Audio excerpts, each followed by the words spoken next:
You know how some animal stories just stick with you? They become these incredible legends that cross borders and honestly teach us a thing or two about loyalty, survival, and even ourselves. Well, today we're diving into the story of two such legends, a pair of storks from different corners of Europe whose amazing lives became the focus of a really fascinating experiment. Okay, let's meet our two stars. On one hand, you've got Yaren from Turkey. His life is this beautiful, heartwarming story about an unbreakable friendship with a human. He's basically a living symbol of loyalty. And on the other hand, we have Bukašić from Czechia. He's the devoted father whose story was born from tragedy and a desperate fight to save his family. Two storks, two very, very different lives, but both just absolutely inspiring. So first, let's head over to Turkey. For 14 years, 14, Yaren has flown thousands of kilometers back for migration. And the very first thing he does is land on the boat of his best friend, a fisherman named Adem Yilmaz. And this isn't just about getting a free meal. It's a daily ritual. It's this deep trust and companionship between a wild bird and a man that pretty much defies everything we think we know about nature. This quote, yeah, it's fictional, but it just perfectly captures his whole vibe. For Yaren, home isn't just a nest, it's that boat. Now we're going to shift gears from that peaceful world to something way more dramatic. Bukáček's story starts with absolute heartbreak. Back in 2021, his mate, Barunka, was tragically killed, leaving him all alone with their chicks. In the wild, this is basically a death sentence. There's just no way a single parent can protect the nest and find enough food. But Bukáček, he refused to give up. And right when things looked hopeless, the local villagers stepped in. They climbed a super high chimney every single day to bring food to the nest. He didn't just save his family, he became this incredible symbol of resilience. This slide really lays it all out, doesn't it? You can see the different hands fate dealt these two. For Yaren, his greatest fortune was this steady, constant friendship, a guardian angel. But for Bukáček, his fortune came as a reaction to his greatest misfortune.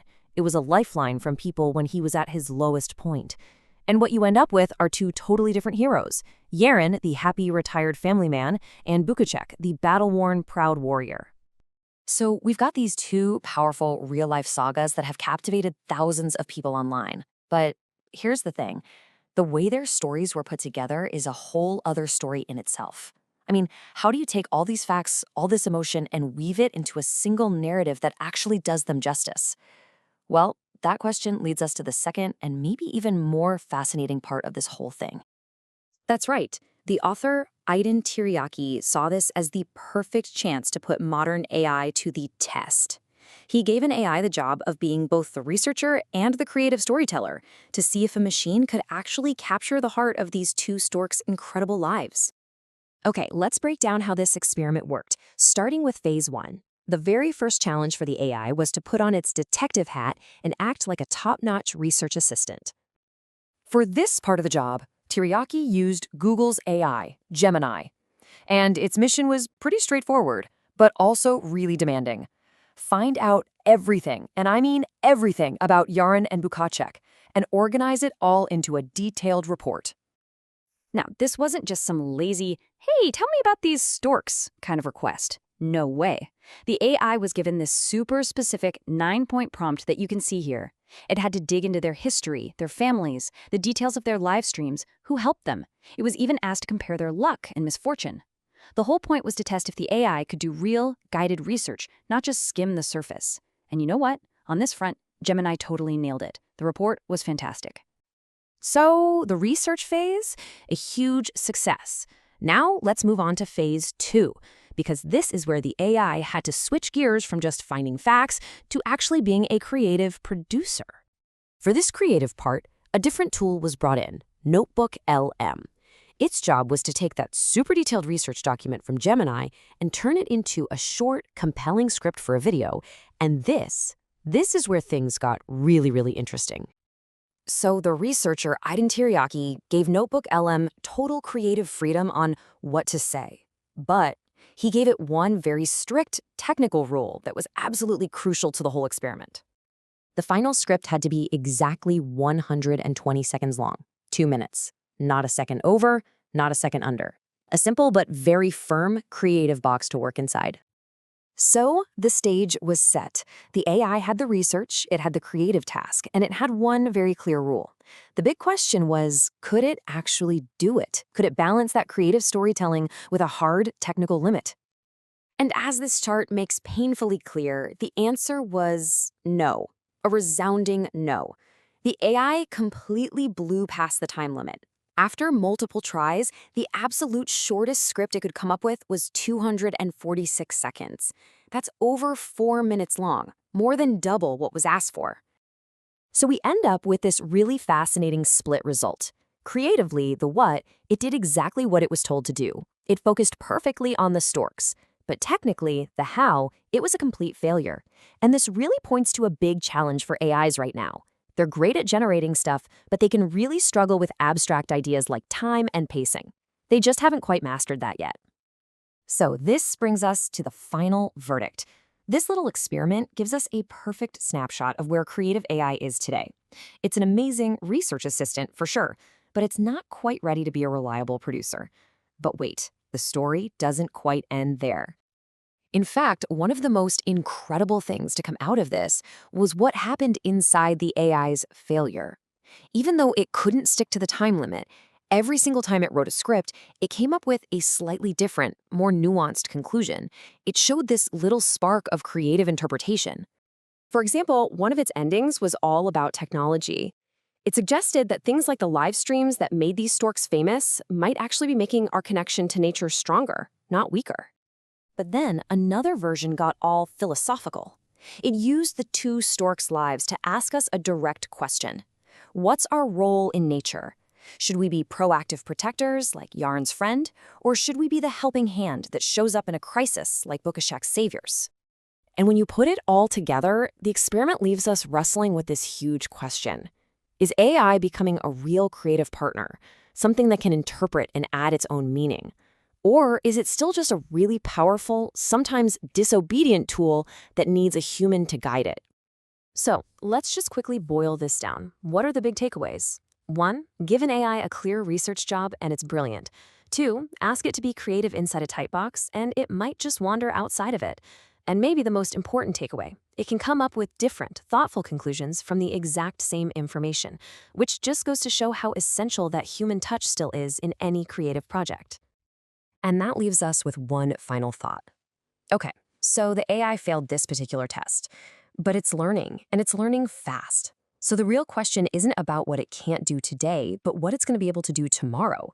As AI gets better at following not just the factual rules, but the creative ones too, how is that going to change the very art of telling stories?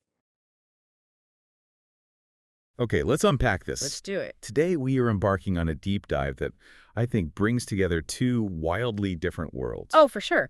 On one hand, you have this ancient, really emotional story of migration and, loyalty. And on the other, the absolute cutting edge of modern artificial intelligence. Exactly. We're focusing on two extraordinary storks, Yaren from Turkey and Bukáček from Czechia, whose lives, they became these global legends. You really did. But the true mission of this deep dive, the reason we're here, is to analyze their high-stakes emotional journeys through a fascinating, really rigorous digital experiment. That's right. It's a rare moment where we have these deep narrative sources, stories of loyalty, sacrifice, survival, sitting right next to a detailed analytical report of an AI test. So we're really digging into the experiment conducted by Aydın Tiryaki. We are. He used models like Gemini and NotebookLM to see how technology researches, synthesizes, and, tries to create content about these profound human-animal interactions. Our goal for you, the listener, is really twofold. First, we want to gain a thorough emotional insight into how these local stork sagas became these global symbols of hope. We want to understand the profound differences, but also the similarities between Yaren's very stable life of devotion and Bukáček's much more dramatic tale of resilience. Right. Two very different paths. And second, we're going to use Tiryaki's detailed data to understand the current capabilities and, maybe more importantly, the surprising weaknesses of AI when it's faced with both complex research and these really rigid creative constraints. It creates this beautiful duality, doesn't it? It really does. We're looking at the deepest, most unconditional human-animal bonds, the stuff of poetry and legend, but we're examining them through the lens of algorithms and technical failure metrics. So it helps us define not just the power of compassion, but also the current limitations of, algorithmic creativity in our digital age. Okay, so let's dedicate the time these heroes deserve. Let's start with Yaren, who the sources call the icon of unwavering loyalty. A great title for him. And for this, we have to place ourselves in this serene lakeside village of Eskikaras near Karakabe in Bursa, Turkey. It's a beautiful setting. This is where Yaren's story of devotion began. And it really transformed a quiet corner of the world into a site of, international pilgrimage. Yaren's fame rests entirely on his steadfast, dedicated relationship with a local fisherman named Adem Yilmaz. Adem Amka. Ibn Amka, yeah, that's what everyone in the region knows him as. And this isn't a short-term thing. Well, we're talking about a continuous 14-year friendship starting way back around 2011 or 2012. 14 years. That's just, it's hard to wrap your head around that for any relationship, let alone one between two different species. And across vast continents. Right. Think about the life cycle of a migratory bird.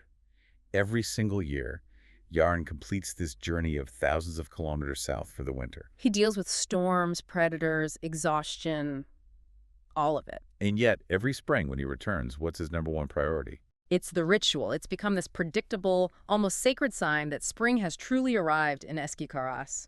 So the sources detail that Yaren doesn't just, fly home to his nest. No. Not at all. The first thing he does is he immediately lands on Adem Amka's small fishing boat, his kayuk.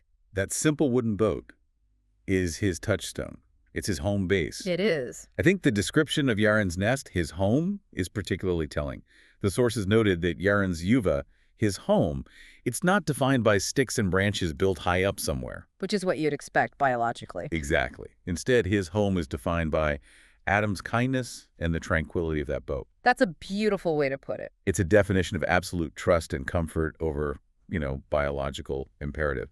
The stability Adam provides is almost like a retirement plan for a wild bird. It really is. And Yaren is an old soul. He's estimated to be at least 18 or 19 years old. Wow, that's ancient for a wild stork. It puts him in the extremely senior category.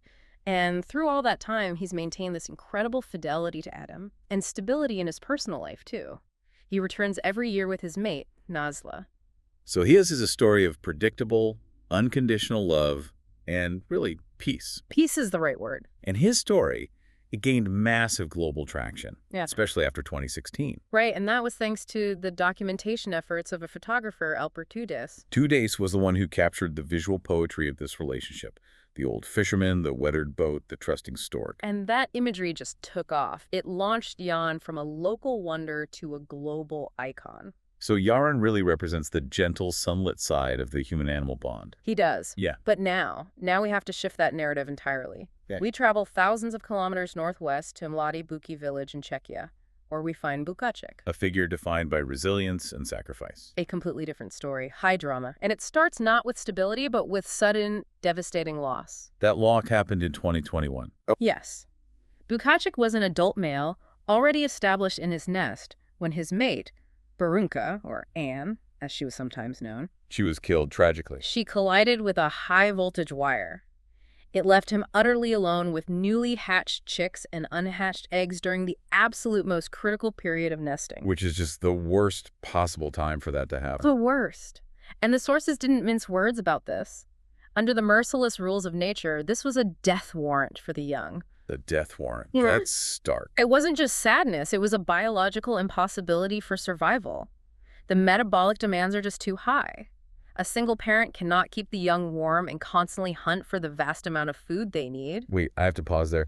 If this is a biological impossibility, what was the expectation? What would normally happen? Well, the expectation is that he would have to make a choice. And the most likely choice to ensure his own survival is to abandon the nest. So he would just leave the chicks to die? Essentially, yes. The nest would fail, likely from exposure or starvation. It sounds cruel, but it's the law of nature. But he didn't do that. And that's the core of his heroism. He defied that natural law. Bukáček resisted. He protected the young under his wings, shielding them from the cold. He just clung desperately to the role of father, even if he couldn't simultaneously be the primary hunter. And this is where the human side of the deep dive just shines.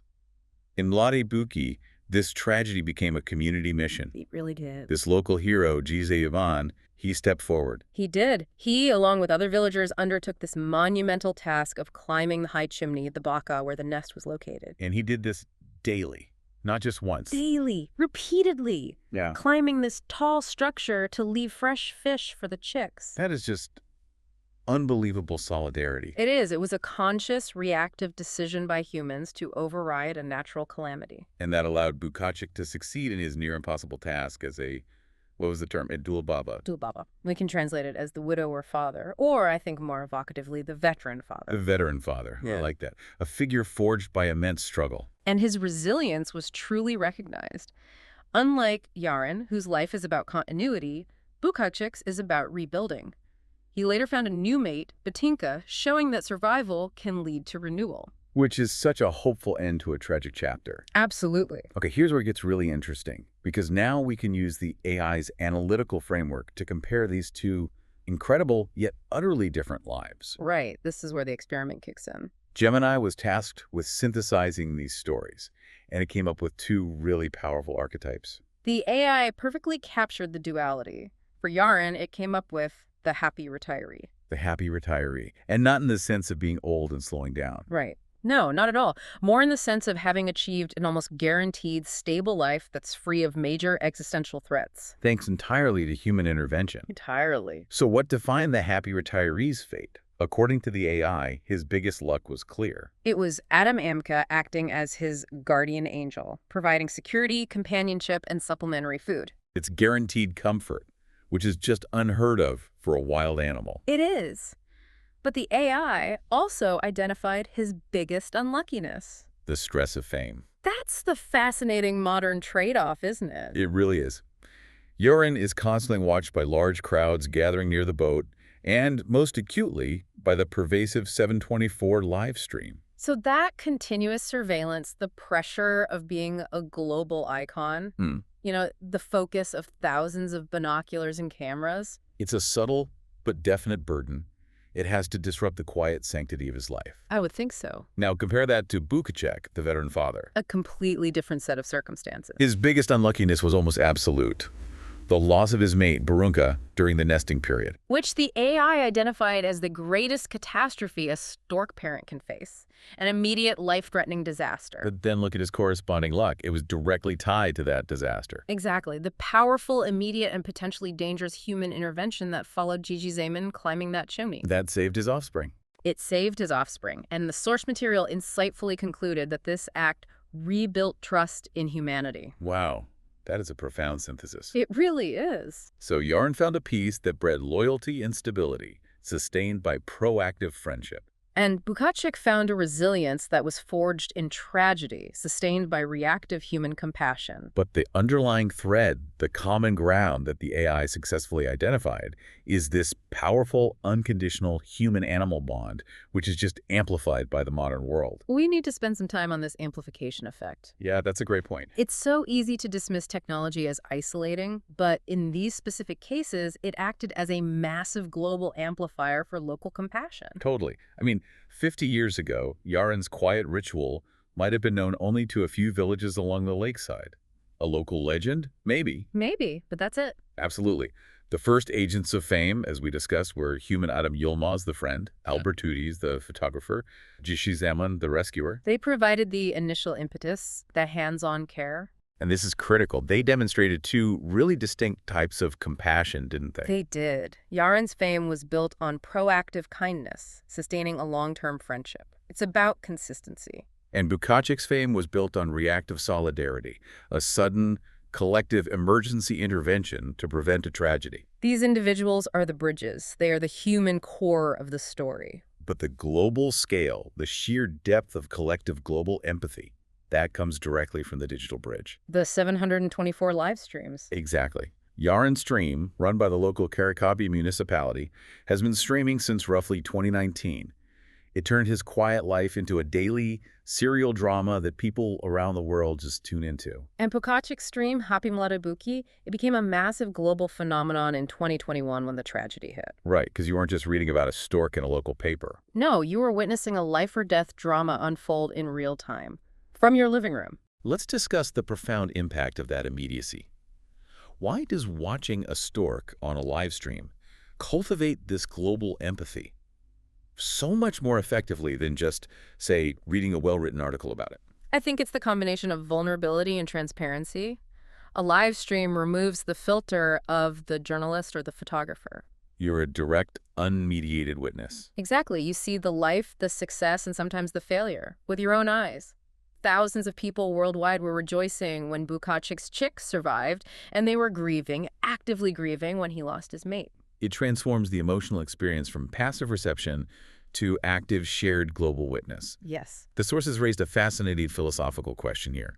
In an age where we often critique technology for distracting us or pulling us away from nature, keeping us glued to screens indoors, what does it mean if we are worrying about a stork's fate from the comfort of our homes, watching them live? Well, the knee-jerk assumption is that the screen is a barrier, that it's a poor substitute for the real thing. But the stories of the happy retiree and the veteran father, they fundamentally challenge that. How so? They suggest that technology, when it's applied correctly, doesn't distance us. It actually grants us access and cultivates a shared global responsibility. It democratizes the ability to observe and feel connected to the wild world. Yes.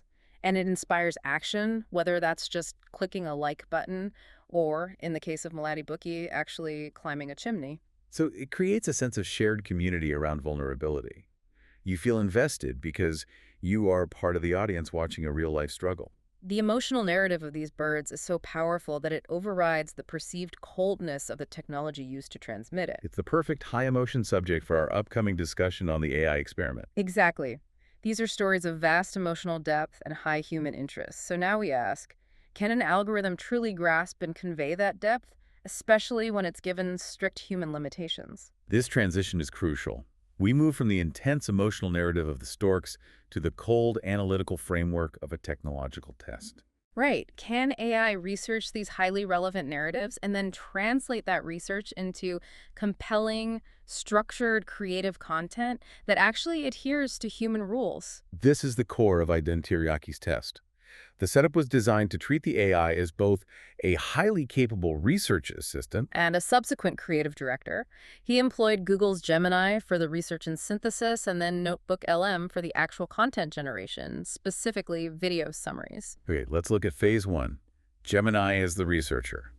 Tiryaki wasn't vague about this, was he? Not at all. He gave Gemini a forensic, really demanding prompt. It wasn't just, tell me about the storks. It was a request for 9 key specific pieces of information. And that meticulous detail is important. So important. He demanded specifics. When did they become known? Detailed information on the live streams and who runs them. Specific age estimates, the names of their mates. And the crucial details of the unusual events. The loyalty to Adam versus the tragedy of Barunka. And most importantly, the demand for a direct comparison of their luck and unluckiness. Which is what produced the happy retiree versus veteran father framework. That came directly from the AI, based on that prompt. And the success here was, what? Pretty undeniable. Oh, completely. Gemini operated like the world's fastest, most organized librarian. It delivered a report that was comprehensive and well-organized, immediately synthesizing the complex data and generating that archetypal comparison table perfectly. So it proves AI's immense power in analytical synthesis, in structuring information from diverse sources. For sure. But the researcher offered a crucial human caveat. Okay. While the report was an excellent TASLAC, which is like a draft or a starting point, Tiryaki noted that his own deep, immersive knowledge of the subject still exceeded the AI's findings. So the AI collects and structures publicly accessible data flawlessly. Yes, but it lacks the nuance, the context, and the subtle details you only get through human immersion and long-term observation. So the human expert is still required to add that final layer of contextual understanding. Absolutely. The AI gives you the perfect draft, but the human makes it complete. That sets the stage perfectly for phase two. The creative application using NotebookLM. Right. If Gemini is the librarian, NotebookLM is the video producer, tasked with turning that detailed research report into consumable content. And Tiryaki gave the video producer one non-negotiable, rigid, technical, boss-level constraint. The 120-second rule. The 120-second rule. The summary video generated from Gemini's report had to be exactly 2 minutes long. And he tested this repeatedly. Repeatedly, using 2 different focuses, one on the storks, one on the AI experiment itself, and across 9 distinct styles, including classic, anime, kawaii, to test its stylistic flexibility. Wait, I have to challenge this. If the AI is so brilliant at synthesizing complex data, why would a simple time constraint be the breaking point? We're talking about an instruction that is pure mathematics.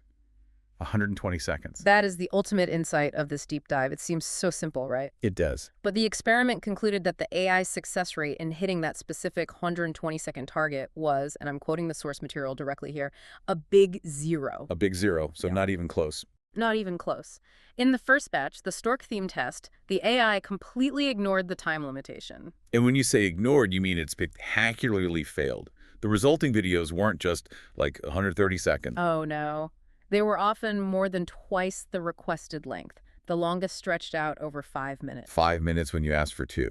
That's a massive failure rate on the most basic technical instruction. What does that tell us about the AI's internal logic? Well, it suggests a fundamental prioritization hierarchy that really contradicts human needs in content creation. So for the AI, comprehensiveness is paramount. Is that it? That's what it looks like. It had this highly detailed research report from Gemini detailing Yaren's 14 years of loyalty, Bukáček's tragedy, the human interventions, the dual archetypes. It had a lot of important information to convey. A lot. And when it was faced with the conflicting instructions of be comprehensive and be exactly 120 seconds, the AI chose to deliver the complete story. It just discarded the time limit. It threw it out the window in favor of content completeness. That's fascinating.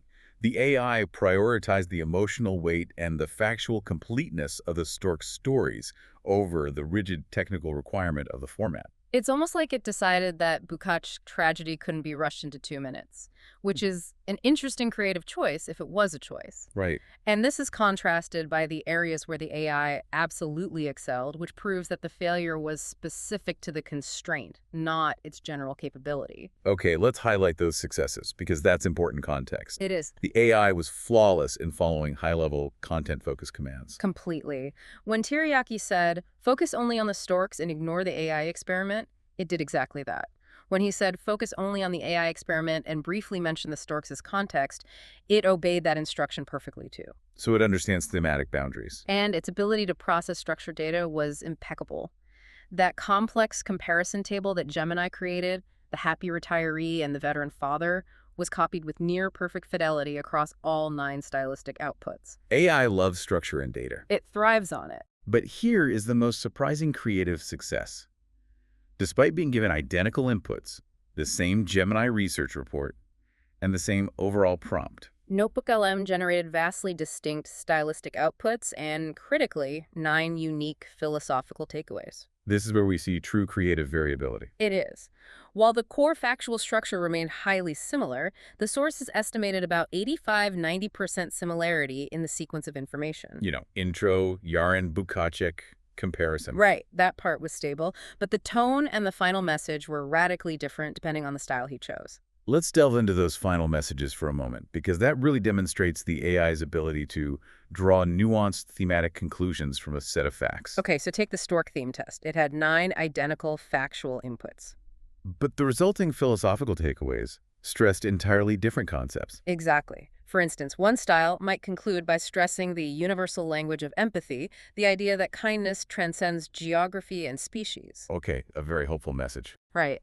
Another conclusion might be highly didactic, focusing on technology's role in modern life as an essential tool for conservation. More analytical. And yet another output might focus on the need to repair the broken bond with nature, treating the whole story as more of a cautionary tale. So the AI can gather the facts about loyalty and tragedy, structure them perfectly, and then generate a diverse set of thematic interpretations, showing real stylistic flexibility. Yes. But when the human says, do all that, but please stop talking in 120 seconds, the AI breaks the rule. It breaks the rule. That's a fascinating vulnerability. It's the gap between synthesis and application. And this leads us to the meta-analysis. Tiryaki then used Gemini after the experiment to analyze the failures and successes, He turned the AI into its own quality assurance expert. which is a clever move. Very. And Gemini's analysis was incredibly detailed. It inspected the start times of the resulting video segments and provided this comprehensive report, which, ironically, demonstrated a video inspection capability superior to YouTube's own native tools. Which just confirms the raw analytical power of the model. It does, and its analysis confirmed the patterns we discussed. It found the structural similarity in the information segments to be consistently high, validating that the factual transmission was stable. But the diversification of the final messages was also confirmed, even in the second batch, the AI theme test. That's right. Here, the final takeaways varied dramatically, ranging from pessimistic questions about creative trustworthiness like, how much can we trust AI in creative work? To highly optimistic conclusions. Right, like, this experiment is the best proof that human and AI can form a wonderful partnership. The contrast is just so clear. The AI is a brilliant synthesis engine, capable of complex research and generating stylistically diverse, theme-driven content. But the 120-second failure, which was consistent and complete in that high-emotion stork theme test, it confirms a severe current limitation. The inability to strictly adhere to rigid, specific, creative, or technical constraints that humans often impose in commercial or artistic contexts. It's worth noting that in the second, less emotional test, the AI theme, the videos did come out shorter. They did, generally hovering around the 2-minute mark. But the researcher concluded this was in compliance with the 120-second prompt. No, it was just the AI defaulting to the short summary format that was already selected in the tool settings. The core lesson remains. Tell the AI a rigid, specific number, and it prioritizes content volume over the rule. The human instruction for content focus, tell the story, is obeyed flawlessly. The stylistic preference, make it dramatic, is obeyed consistently. But the rigid technical metrics, stop at 120 seconds, is frequently, if not entirely, ignored. And that is a critical insight for anyone looking to incorporate AI into structured commercial content pipelines. So what does this all mean for us? I mean, we've traveled the emotional distance from YAREN's quiet loyalty and Bukáček's heroic survival. All the way to the highly technical data points of an AI experiment. How do we connect the two and draw a final conclusion for you, the listener? I think the core conclusion of Tiryaki's study, which we derive from both the stork content and the AI content, is that these AI models, they're not yet true creative partners. They're tools. They are profoundly powerful tools. They are excellent research assistants, capable of synthesizing incredibly complex, nuanced information, like drawing that distinction between the happy retiree and the veteran father. They provide the essential framework, the data structure, the facts, and even a whole selection of creative tones. They give you the bones of the story, analyzed and ready for presentation. Absolutely. However, the overwhelming evidence of the experiment confirms that AI struggles significantly when the human introduces a specific, rigid, quantitative limitation. Like the 120-second runtime? Exactly. It demonstrates an inability to sacrifice factual comprehensiveness for arbitrary human formatting rules. It excels at what to say, but it struggles tremendously with how long it is permitted to take to say it. This dramatically reinforces the necessity of human oversight, what was the term, insondanity? The human touch. It's required to bridge that gap. The AI provides the framework, but the human must provide the constraint management, the final polish, and the definitive application of commercial or creative rules. Think of it this way. The AI can write 9 different philosophical endings about loyalty. But it can't adhere to the contractually mandated duration of the finished product. The human is still required to step in and refine that final application. The researcher's dependence on his own expertise to refine the AI's initial draft, that TASLAC, proves that expertise remains the final arbiter of quality and adherence. It does. And as we close this deep dive, the enduring power of the STORKS stories, that remains the heart of the matter. For sure. Whether those stories are documented by a local photographer, broadcast globally via 247 stream, or synthesized by a powerful algorithm, the core messages, the loyalty, the sacrifice, the enduring human desire to protect vulnerable creatures, they are impactful across all mediums. The AI successfully transmitted the emotion, even if it couldn't obey the clock. Well said. So to summarize the key takeaways for you, The stories of the happy retiree and the veteran father prove the enduring power of the human-animal bond, amplified by technology. And the AI experiment reveals the current state of artificial intelligence. It's unparalleled for gathering information, creating structure, and generating varied creative styles. But it still requires human guidance to navigate the nuanced, rigid rules of creative production. The source material leaves us with a high-stakes question about the future of creative collaboration. Given that AI is flawless at collecting facts about loyalty and tragedy, generating diverse philosophical endings and structuring data efficiently, yet it repeatedly and completely fails at a basic time constraint, like the 120-second rule, this raises a really important question. It does. Is artificial intelligence destined to remain a powerful fact-gathering tool? Or will it evolve into a true creative partner, capable of adhering to the nuance and rigid rules of human storytelling? We encourage you to consider where that line lies as you navigate your own projects and watch the next viral sensation, which, rest assured, the algorithms are already researching right now.